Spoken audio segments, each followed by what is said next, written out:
So this is Louis Shannon, my friend Louis, and Louis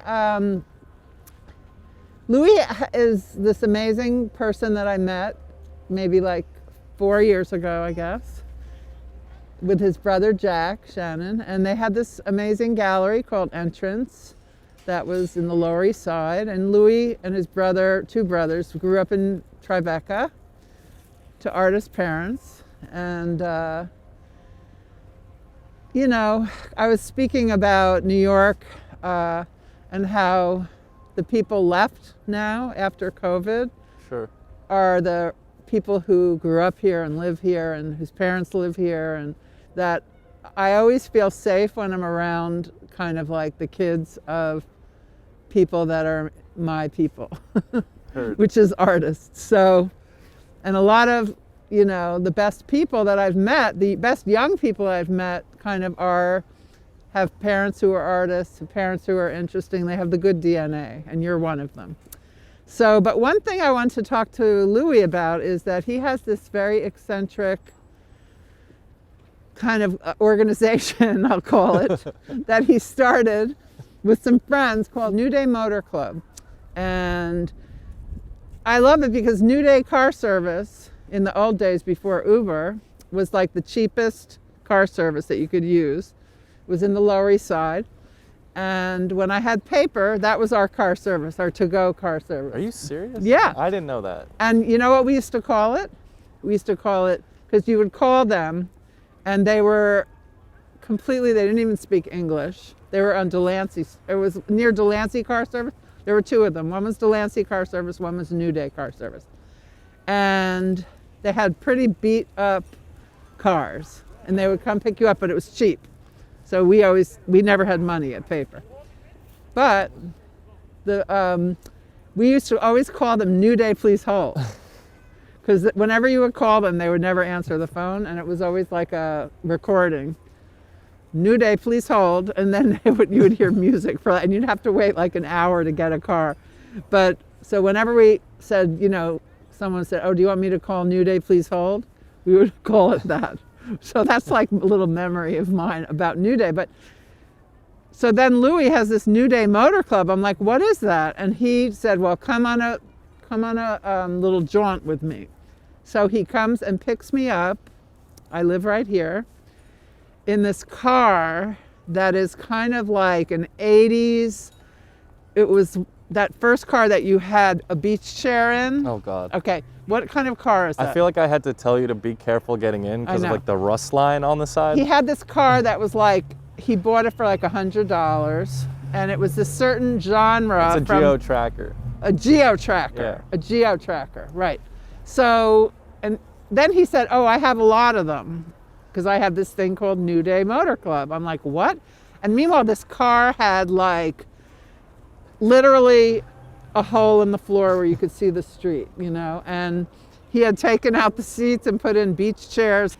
So we started going on these little jaunts, and he would drive me around to like, we were just, when you live in New York, it's like you're never in a car, right? I love to drive.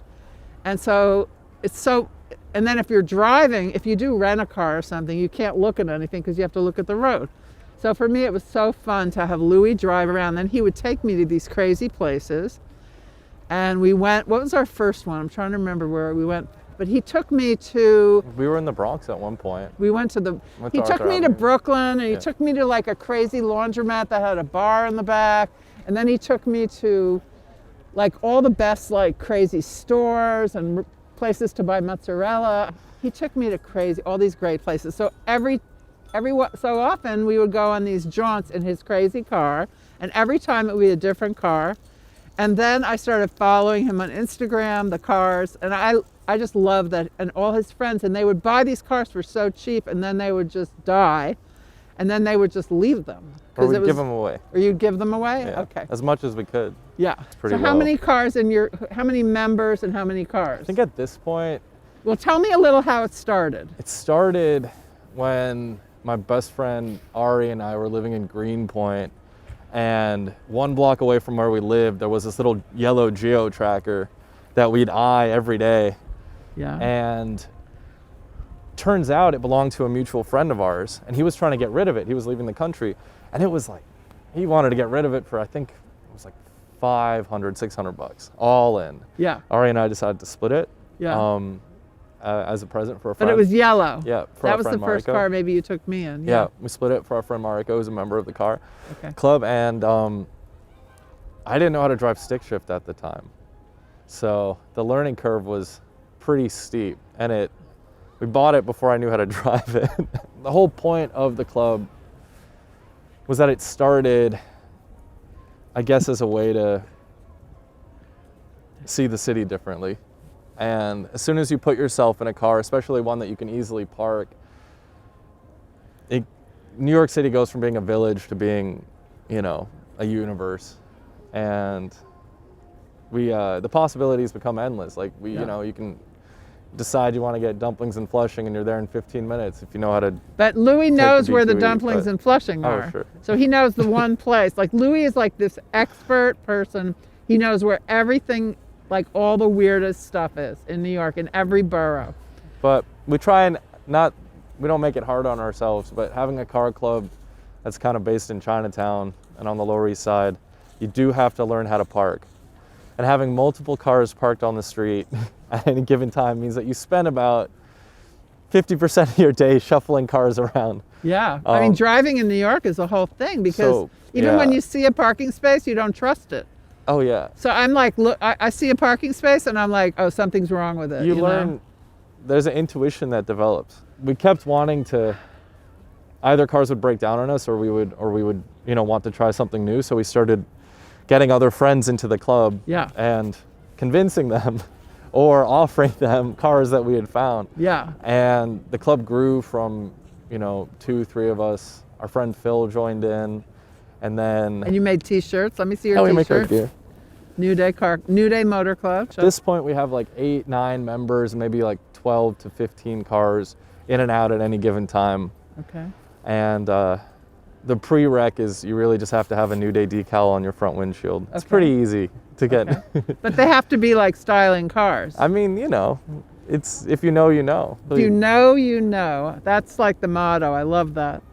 But Louis also, with his New Day, when April happened, when COVID happened in March and April, Louis, because he's Louis, he jumped into action and began to distribute PPE with his cars.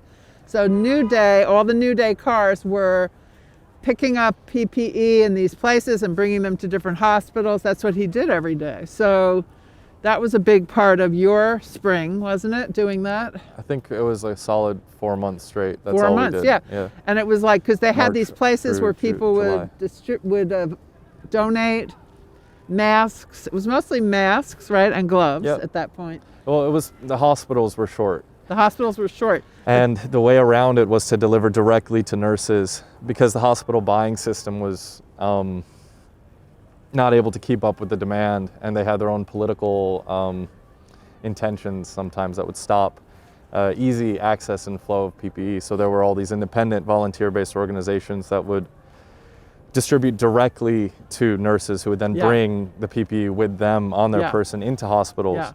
And I don't know. There was a moment there where you could get from Chinatown to the South Bronx in under 15 minutes because the roads were so empty. Right. And that was a trip. Yeah. That was, but it made delivering pretty easy. Yeah. You just had to do it. How are you coping? What are your coping mechanisms for getting through this in a positive way? I think, honestly, driving.